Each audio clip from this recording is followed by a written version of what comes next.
कांग्रेस ने वरिष्ठ नेता जयप्रकाश अग्रवाल को दिल्ली की चांदनी चौक सीट से इस बार लोकसभा के लिए अपना उम्मीदवार घोषित किया है। जेपी अग्रवाल को उम्मीदवार बनाए जाने के बाद कांग्रेस के कार्यकर्ता उत्साहित हैं। वो लोकसभा के सदस्य के तौर पर यहां का प्रतिनिधित्व देश की सबसे बड़ी पंचायत में कर चुके हैं। हमारी सहयोगी उन्नति भटनागर जी जेपी अग्रवाल से खास बातचीत की है, आपको दिखाते हैं। चुनावी सरगर्मियों के बीच देश के दिल के बारे में बात करेंगे, यानी कि दिल्ली के बारे में बात करेंगे। और दिल्ली की इस वक्त हम चांदनी चौक की सीट से जो कांग्रेस के प्रत्याशी हैं जयप्रकाश अग्रवाल जी, उनके साथ मौजूद है। सीधा उनसे बातचीत करेंगे क्योंकि भौगोलिक स्थिति से तो ये सीट बहुत ज्यादा छोटी है लेकिन निर्णायक भूमिका में रहती है। तो सीधा जानते आइए, हमारे साथ जयप्रकाश अग्रवाल जी मौजूद हैं। सर, किस तरीके से आप चुनाव देख रहे हैं, क्योंकि 1984 में आप पहली बार इसी सीट से लोकसभा पहुंचे थे, तो अब कितनी उम्मीदें हैं इस बार? बहुत अच्छी उम्मीद है, क्योंकि जो तानाशाह रवैया सरकार का रहा उसके खिलाफ लोगों में बड़ा रोष है कि आप चुने हुई सरकारों को तोड़ना, मुख्यमंत्री को जेल भेजना, तो चुपती है बातें, बुनियादी बातों पे काम नहीं हुआ। डेवलपमेंट पे, महंगाई रोकने पे, नौकरी देने पे और बेरोज़गार लोगों पे, तो लोग परेशान हैं उस बात से। तो इसलिए ये एक विद्रोह है उनके खिलाफ और मुझे बहुत उम्मीद है कि इसमें 7 सीटें गठबंधन जीतेगी। लेकिन देखिए, मोदी लहर में 14 और 19 का चुनाव आपने देखा, उसमें आपको हार का सामना करना पड़ा। हालांकि क्योंकि ये ऐसी सीट है जहां से सिर्फ कांग्रेस ने ही हैट्रिक बनाई है, तो इस बार उम्मीद कर रहे हैं, क्योंकि इसका इतिहास ऐसा रहा है कि बीजेपी कांग्रेस ऐसे ये रहा है, लेकिन कांग्रेस पार्टी ही थी जिसने यहाँ पर इस सीट से हैट्रिक बनाई है। तो इस बार कैसा मुकाबला आप समझ रहे हैं? मैं एक बात आपको बताता हूँ, ये सिर्फ कह देना 400 पार, उसका कोई आधार होना चाहिए। अगर सरकार गरीब आदमी के घर के बजट को बिगाड़ रही है, महंगाई, पेट्रोल, गैस कनेक्शन और खाने पीने की चीज़ें, सबसे लोगों के घर का बजट बिगड़ा हुआ है। हमारे नौजवान साथियों को रोज़गार नहीं मिल रहा, नौकरियां सरकारी बंद कर दी इन्होंने, क्योंकि बहुत सारे संस्थान, रेलवे, एयरपोर्ट, बहुत सारे बेच दिए इन्होंने। और इन्होंने कोशिश करी कि बच्चे ठेकेदारी प्रथा पे चले जाएं, जहाँ उनको 2, 4, 5 हज़ार, 10 हज़ार रुपये मिलेगा सिर्फ। तो उसकी तरफ इनका कोई ध्यान नहीं गया, लोग चुप रही है वो बातें। फार्मर्स के साथ इन्होंने अत्याचार किया। जो लोग परेशान हैं और जिन पे कारोबार नहीं है या छोटे कर्मचारी टाइप लोग हैं, उनके साथ इन्होंने बहुत गुनाह किया। कोई उनके लिए पॉलिसी या स्कीम नहीं लाए, महिलाओं के लिए कोई बड़ी स्कीम नहीं लाए, शिक्षा व्यवस्था पे इनका कोई काम नहीं है, हेल्थ व्यवस्था पे इनका कोई काम नहीं है। तो क्या चीज़ पे 400 पार है sir?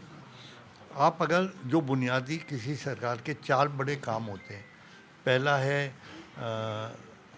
Foreign policy, domestic policy, आर्थिक पॉलिसी, इन सब चीज़ों पे अगर आप देख लें तो इस पे सरकार बुरी तरह फेल है, बुरी तरह। तो किस पे 400 पार? 400 पार का आधार होना चाहिए ना। सिर्फ आप नफरत पैदा करने को कह सको कि हम उसमें कामयाब हो जाएंगे इसलिए 400 पार, मैं उससे नहीं मानता। बिल्कुल। और इस बार देखिए, प्रत्याशी जो हैं, कड़ा मुकाबला है। प्रवीण खंडेलवाल जी हैं, व्यापारी हैं। कोई मुकाबला समझ रहे हैं, क्योंकि नए हैं आप तो अनुभवी हैं? कैसा राह, कितनी आसान आप अपनी समझ रहे हैं? पहली बात तो ये, मैं जाति तौर पर किसी इंडिविजुअल के लिए बात नहीं करता, मुझे वो पसंद नहीं है। वो एक पार्टी के प्रतिनिधि हैं और वो पार्टी की सरकार है 10 साल से। मैं ये जानना चाहता हूँ कि 10 साल में संसद में कितनी बार चांदनी चौक के मसले उठे। अगर एक भी मसला किसी ने नहीं उठाया तो 2 चीज़ें, या तो चांदनी चौक में कोई समस्या ही नहीं है, या है और आप गूंगे बने बैठे रहे और आप सरकार से डरते हैं और सरकार के मुकाबले अपनी बात रखने में नाकामयाब रहे, तो इसका मतलब है आप फिर इसका वोट मांगने लायक नहीं है। नंबर 2, कोई प्रोजेक्ट मुझे ऐसा नहीं मिला जिसके ऊपर काम किया गया हो, जो अधूरा रह गया और जिसे मुझे आवाज़ लगा के पूरा करना था, वो भी कोई नहीं है। अब जो व्यापारी हैं उनके बारे में किसी ने क्या कोई सवाल करा? एक भी व्यापारी जीएसटी से परेशान है, व्यापारी, और कई इन्होंने एमएसएमई एक नया कानून बनाया जिससे व्यापारी बहुत तंग है। कई ऐसे आइटम थे जिस पे पहले जीएसटी नहीं थी, जैसे कपड़ा था उस पर जीएसटी लगा दी, और कोई सुनने को तैयार नहीं है। सिर्फ ये कह देना मैं व्यापारी का नेता हूँ, इससे तो काम नहीं चलता ना। आपने 10 साल में अपनी सरकार के सामने खड़े होकर कितने सवाल करे।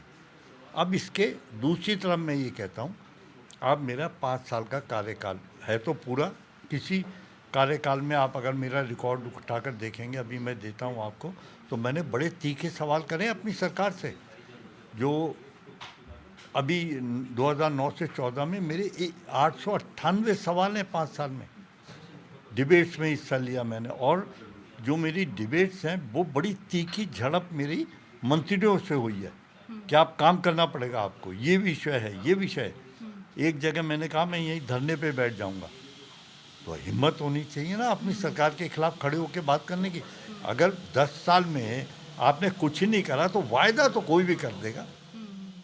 बिल्कुल। और देखिए, क्योंकि अब तो गठबंधन में भी है आप, लेकिन 2019 का अगर वोट शेयर मिलाए तो आम आदमी पार्टी और कांग्रेस का मिलाकर भी कम था, लेकिन क्योंकि अब प्रत्याशी बदल दिया गया है और आप जिस तरीके से कामों का जिक्र कर रहे हैं, देखिए काम जनता को मैटर करता है कि काम होना चाहिए, तो उस पर अब कितना भरोसा है जब गठबंधन के साथ है?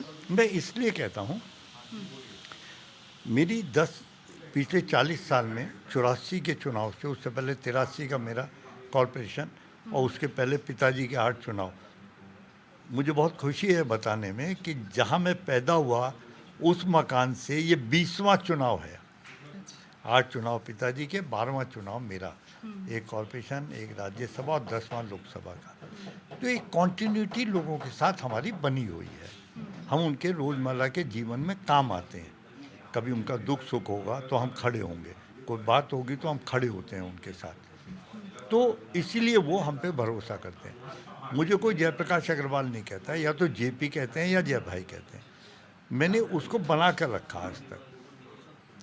इसीलिए मैं ये कहता हूँ कि जो आज का माहौल है, उस माहौल में लोग जब इतनी चीज़ों से पीड़ित हैं, इतना तानाशाह रवैया कि चुनी हुई सरकार ने तोड़ दो, विधायकों को जेल भेज दो, मंत्रियों को जेल भेज दो, और सरकार ने तोड़कर अपनी सरकार बना लो, मुख्यमंत्रियों को जेल भेज दो, ईडी लगा दो पीछे।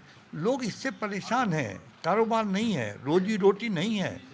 जो बुनियादी सरकार का काम होना चाहिए, रोटी कपड़ा मकान रोजगार हेल्थ व्यवस्था एजुकेशन, उस पर कोई काम नहीं है। फार्मर्स, कोई काम नहीं है उस पर।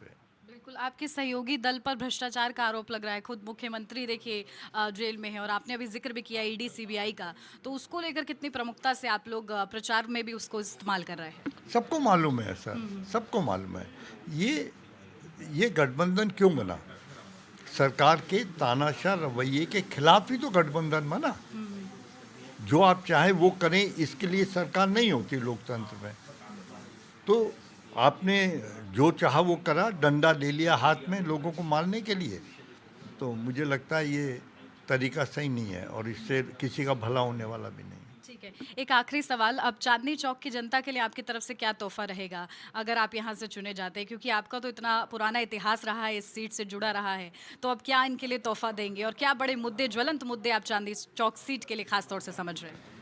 देखिए, ये मैंने आपको बताया कि 10 साल में किसी ने इसकी तरफ देखा नहीं, ना इससे छुआ, ना उनकी आवाज़ बन के कहीं पार्लियामेंट में उठा।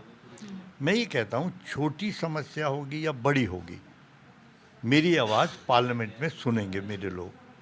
मैं उसके लिए लड़ाई करूँगा, मैं खुला नहीं छोड़ता। जैसे मैं जमुना पार से एमपी रहा, मैंने वहाँ सेंट्रल स्कूल दिया, मैंने रेलवे स्टेशन दिया, मैंने मेट्रो दी, मैंने सिग्नेचर ब्रिज दिया, मैंने हॉस्पिटल दिया, और कम से कम 50-52 प्रोजेक्ट मेरे ऐसे थे जिस पे मैंने काम करा। तो मैं यहाँ भी उसी तरह काम करने वाला हूँ। यहाँ ये क्षेत्र सिर्फ एक हिस्सा एक सा नहीं है। जैसे यहाँ शाहजहानाबाद है, ओल्ड दिल्ली, इसकी गलियाँ हैं, कटरे हैं, उसकी प्रॉब्लम अलग है। यहाँ व्यापारिक केंद्र है, होलसेल मार्केट्स हैं बहुत सारे, उनकी प्रॉब्लम्स अलग है। यहाँ प्लॉटेड एरियाज़ हैं, कॉलोनीज़ हैं, उनकी प्रॉब्लम अलग है। मल्टी स्टोरी फ्लैट्स हैं, उनकी प्रॉब्लम अलग है। यहाँ बहुत बड़े डिस्ट्रिक्ट पार्क्स हैं, छोटे मोटे पार्क्स हैं, उनकी प्रॉब्लम अलग है। जे क्लस्टर हैं, इंडस्ट्रियल एरिया है, ट्रैफिक बुरी तरह, कई जगह फ्लाईओवर बनने हैं। तो एक समस्या नहीं है, हमारा जमुना बेल्ट लगती है, उसका रीडेवलपमेंट प्लान था, उस पर काम करना है। तो अगर मैं कहता हूँ मैं ये विषय चुनूंगा तो मैं दूसरों के लिए गुनाह करूँगा। मैं एक साथ सब पे काम करूँगा और मैं सक्षम हूँ उसके लिए।